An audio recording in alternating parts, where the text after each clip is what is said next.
Olá, queridos, tudo bem? Voltamos para falar sobre mais um assunto pertinente na construção do conhecimento.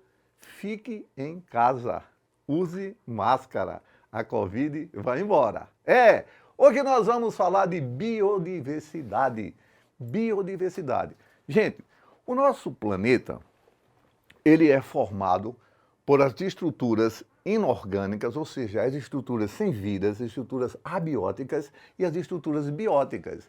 As estruturas bióticas são as estruturas com vida. Os produtores, os consumidores e os decompositores. Tudo isso faz parte da biota planetária. Porém, o que nós observamos é que existem integrações entre várias espécies.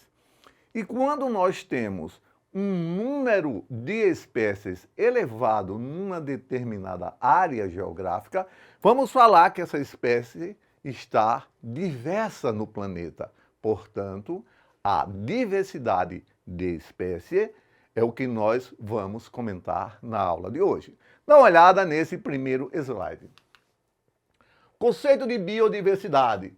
Biodiversidade é a variedade de vida no planeta. Bio significa vida. E diversidade significa variedade. Variedade de vida. Desde um micro-organismo, uma bactéria, um fungo, um protozoário, uma planta, um animal. As esponjas, os quinidários, os platelmintos, os nematelmintos, moluscos, os anelídeos, artrópodos, os equinodermos. E até nós, cordados, fazemos parte dessa grande diversidade. Olha só, foi só a partir do século XVIII que Linneu criou um sistema de classificação de espécies que formaria a base do sistema atual, trazendo a ideia de diversidade de vida no planeta. O Linneu foi a primeira pessoa a pensar assim: gente, aquilo ali é um coqueiro, aquilo ali é uma mangueira. Então, coqueiro e mangueira, né? Aquilo é uma batata, aquilo ali é um cajueiro. Então, eles são árvores, sim, mas eles são diferentes, eles são diversos. Olha só que inteligência! O Linneu era muito sabido, hein? O Linneu era muito bom. E aí ele criou esse conceito básico. E aí a gente diz, a partir de 1988, quando o ecólogo de Harvard, Edward Wilson, publicou um livro que trazia o termo que ficou consagrado, biodiversidade.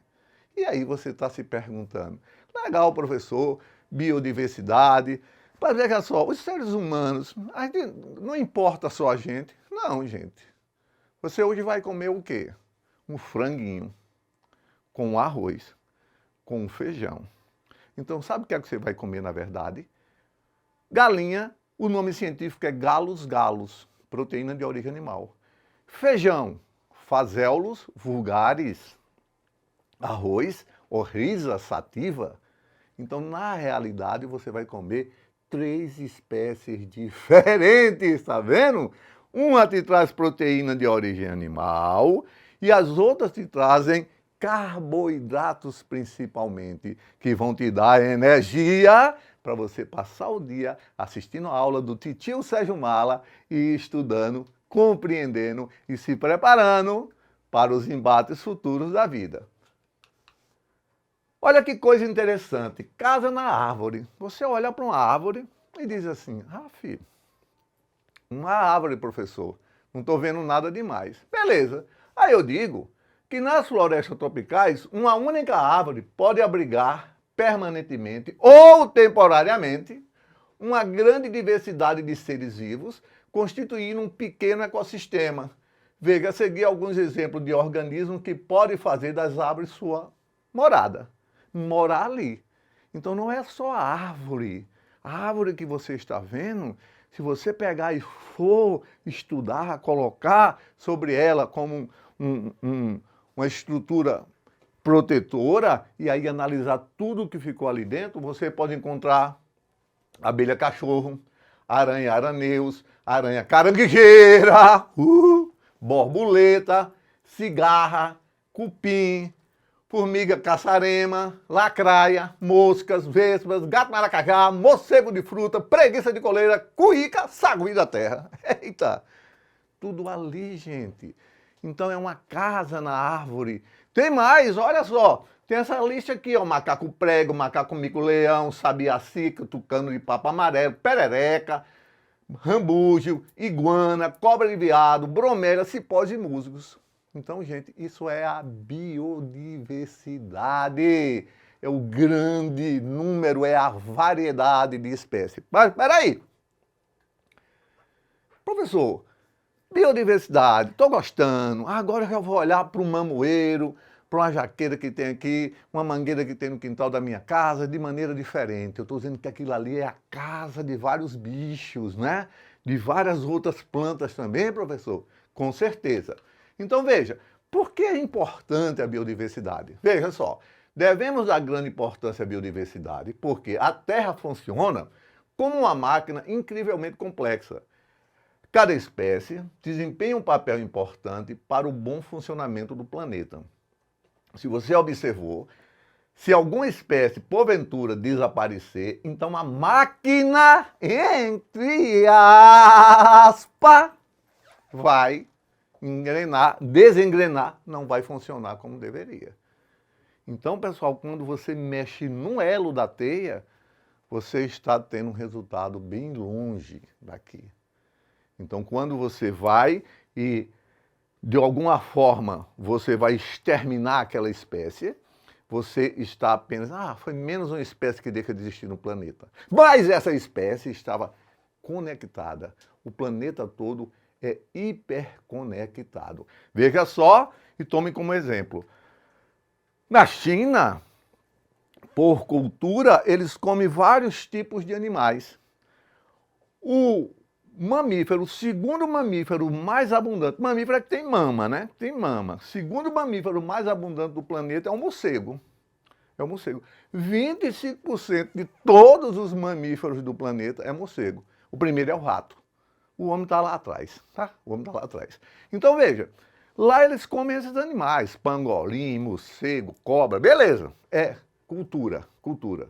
Não diga, eita, chinês ruim, não, é cultura deles. E aí, há um vírus que ataca cachorro, ataca gato. Se você pegar a carteira de vacinação do seu pet, tem lá, vacinado contra coronavírus. Só que é alfa coronavírus e não beta coronavírus, esse que está pegando os seres humanos agora. E aí o cara fez o quê? Comeu o morcego. E aí, ao comer o morcego, trouxe o vírus para dentro dele.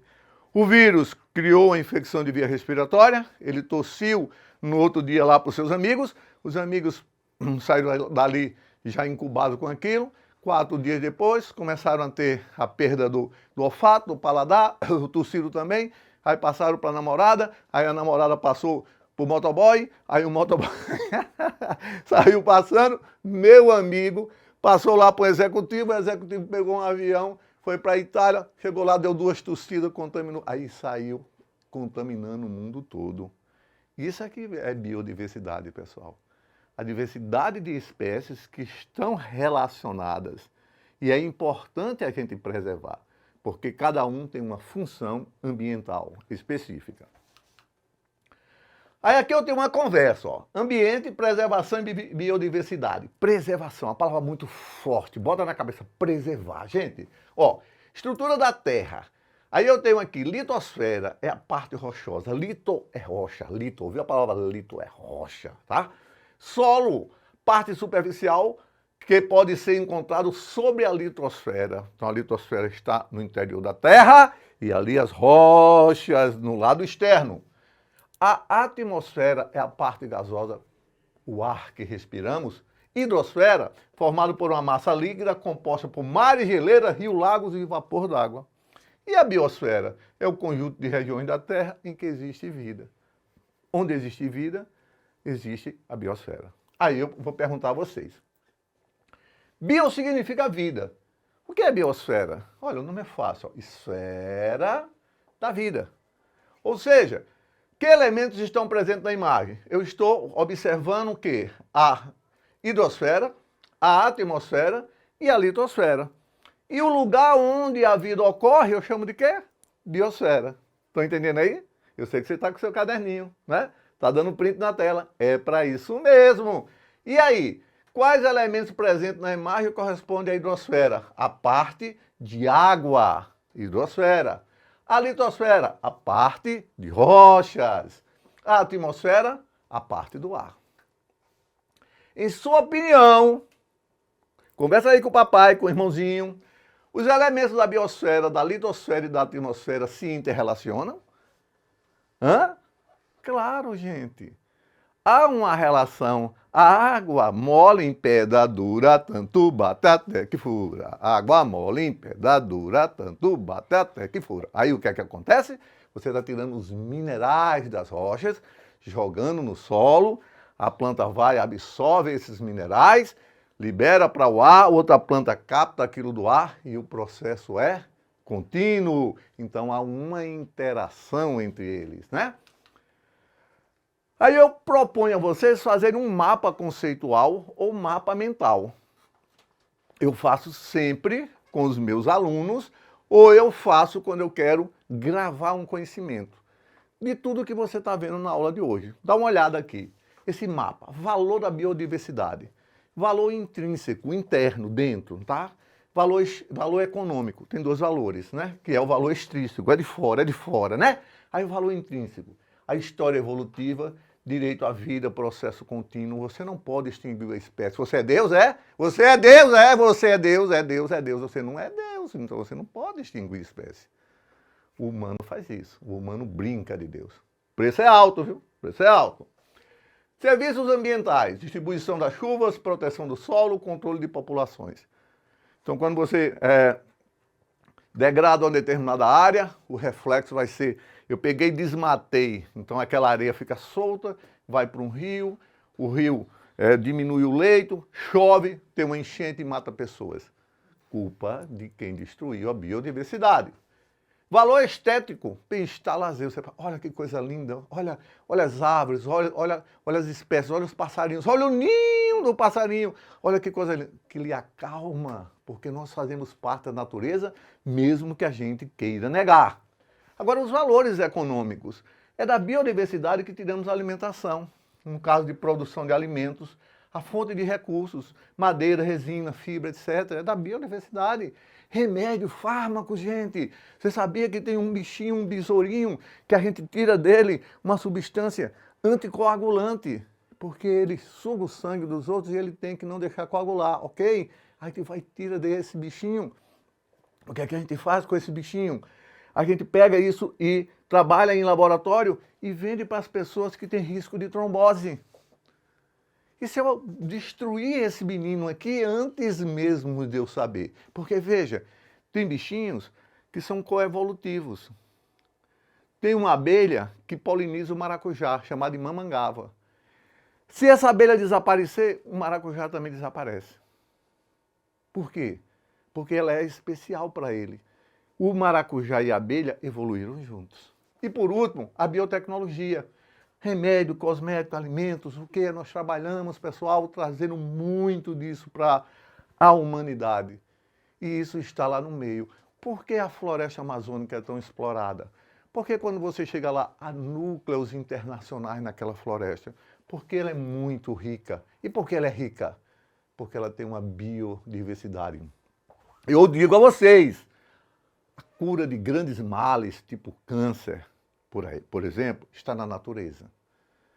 Se você observar que o tubarão não tem câncer, e aí você observar as estruturas dele, você vai observar que nós temos que estudá-lo muito para ver se aquela substância que impede que ocorra isso no tubarão, ocorra também com o ser humano.